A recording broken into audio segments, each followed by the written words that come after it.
All right, ladies and gentlemen, welcome back to the channel. Tonight we're going to be talking about the Chicago Bears. So yesterday on Christmas Eve, they take down the Arizona Cardinals 27-16. They dominated the time of possession. They dominated the trenches. Time of possession 34 to just Arizona's 26. They were 8 of 15 on third down. They had 420 total yards of offense. They only had one turnover, and the defense continues to impress me. It continues to impress everybody who's watching it. And with the eye test alone, the Chicago Bears were up 21-7 at halftime. And the eye test alone yesterday to me just kind of reinforced what Bears fans know, but it was more on a bigger media scale because it was Christmas Eve and, the 3 o'clock window yesterday just wasn't great. And I think people finally started to realize, like, oh, wow, Justin Fields is a really talented athlete. Not only can he run the football, he ran 9 times for 97 yards and a touchdown yesterday afternoon, but he can also sling it. And I think just because it was Christmas Eve and it was, on a bigger scale, a lot of people started to finally realize, like, oh, wow, like, their coaching is that bad. Like, oh, wow, when Cole Kmet gets injured and doesn't come back into the game, and DJ Moore gets injured early on and is just hobbled, wow, they really don't have anything outside of Justin Fields. And what's even crazier is the win yesterday gets Chicago to 6-9, but we can go back on 3 games at least and be like, oh, wow, if Eberflus, if these games went a little bit differently, Chicago would be like 9-6 on the verge of a double-digit win season. So I think yesterday just really opened up a lot of people's eyes, like, especially, we'll talk about this in just a second. Before we do, if you guys enjoy it, be sure to hit that like button, hit that sub button for daily NFL content, along with a Bears video at least every couple of days. So Bears fans, if you try and get this video to 250 likes, that would mean the absolute world to me. And obviously, Merry Christmas, Happy New Year to everybody watching this. Thank you guys so much for all the support on this channel. But anyways, Luke Getsy, all right? I'm getting ahead of myself here. I just can't wait. I had such an issue with this. So it's Christmas Eve, and the Chicago Bears are watching not necessarily like a fourth quarter collapse, but kind of almost a fourth quarter collapse. Once again, Cole Kmet got banged up, didn't return. DJ Moore was hobbled, and Luke Getsy calls plays for the Chicago Bears. So we're just setting the tone here. And you have this like third down and short, and for some weird reason, they get into the Wildcat, and Justin Fields goes in motion. And I'm thinking to myself, all right, why are you on third down with the game on the line? Like, first down kind of clinches this. If you just can move the ball down the field one last time, you win the football game. And on third and short, I am watching a player not named Justin Fields have the football to try to make a play. Now, this is no dig on, of course, I can't remember if it was Khalil Herbert or Rashawn Johnson. This is no dig on anybody on the Bears, but I'm just thinking to myself, if Justin Fields is my best player on offense and it's third and short on a conversion to like pretty much win the football game, why is the ball not in his hands? And I'm sitting here and I'm thinking to this and I'm watching it. It's Christmas Eve. I'm watching it with my whole family. I'm back home in Chicagoland area. Everybody's a Bears fan. And I'm watching this and I'm fired up internally. I'm thinking, all right, well, on fourth and short, they better put the ball in Justin Fields' hands.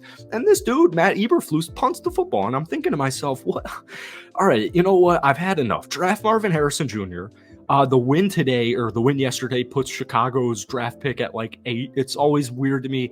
I understand from a fan standpoint and a team standpoint, it's better to lose football games for a draft pick, but there's other things that go into this. You want wins. You want to stack as many wins. You want to stack the momentum going into the offseason and keep that going for next year. So I've never been a fan. I've never been an advocate for tanking in any sports league, but I understand it. But the Chicago Bears have the first pick in the draft because the Carolina Panthers have won 2 games this season. So you can win as many football games and still have the first pick. So I've never understood getting upset at victories. But anyways, Luke Getsy's just an idiot. It's just crazy. And it was finally demonstrated on a bigger scale yesterday because the talk of the town, the talk of the NFL world right now, if you're not a contender, has been like, Justin Fields is this phenomenal athlete, but they have a big decision to make. Anyways, the point I was getting at was I'm drafting Marvin Harrison Jr. at number 1. I am also probably drafting Brock at pick number 8, whatever. We'll decide that in the offseason anyways. I don't know why Luke Getsy still has a job.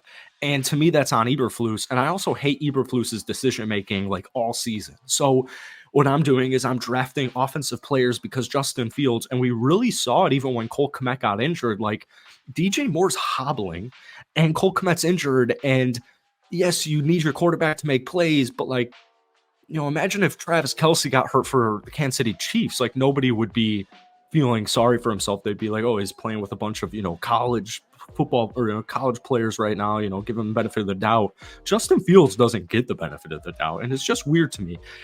I think he plays perfectly fine. Yes, he makes some poor decisions as every quarterback and every player in the league does at times, but they just need more weapons around Justin Fields, in my opinion, because I don't know why I would move on from this dude. And it's funny because like every NFL former player analyst says the same thing. And you watch Bears game and you just think, you look at this play call and you look at these stupid screens and you're like, this is just not on Justin Fields. Like this is just Justin Fields technically only threw for 170 yards yesterday, but that to me just is not on Justin Fields. I don't know what Luke Getsy is doing. Anyways, the Chicago Bears won 27-16, and I just want this team to end on a hot streak. You had a brutal loss to Cleveland, but you've got Atlanta and Green Bay on the road in Week 18. If Chicago goes 8-9 here, I really think this team is going to make some noise next season. And like we said earlier on in the video, like this could easily be a 10-win team right now. They could easily be 9-6 at this point if they didn't blow all these fourth quarter leagues. I'm looking at Eberflus and I'm looking at Getsy. I think Eberflus is a phenomenal defensive mind. I would much rather prefer him as a defensive coordinator. I just don't think he's the decision maker to be the head coach next season for Chicago. Anyways, these are still things, the word we've been preaching on this channel has been patience, because you have every Bears game is just so interesting where it's almost like a reconfirmation of what we're all thinking. And it's like, wow, yeah, Justin Fields really deserves better. He deserves a legitimate qualified offensive coordinator. He deserves a legitimate qualified head coach. He deserves more weapons around him. And I think yesterday was just a class act of that. So the defense did a really good job. Jaquan Brisker, Kyler Gordon had a phenomenal football game. I cannot wait for the future of so many of these young defensive players that the Bears teams has. But one final thing that I absolutely loved was we got back to last year's Bears rushing attack. They ran 39 times for 250 yards. They had 2 rushing touchdowns, and they averaged 6.4 yards per carry. And Khalil Herbert was this player.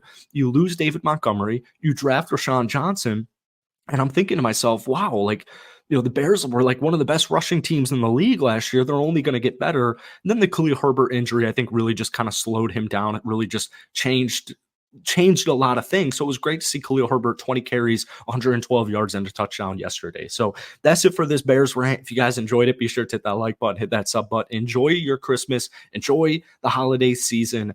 Hit that like button, hit that sub button. Comment down below, is Justin Fields your quarterback next season? Peace.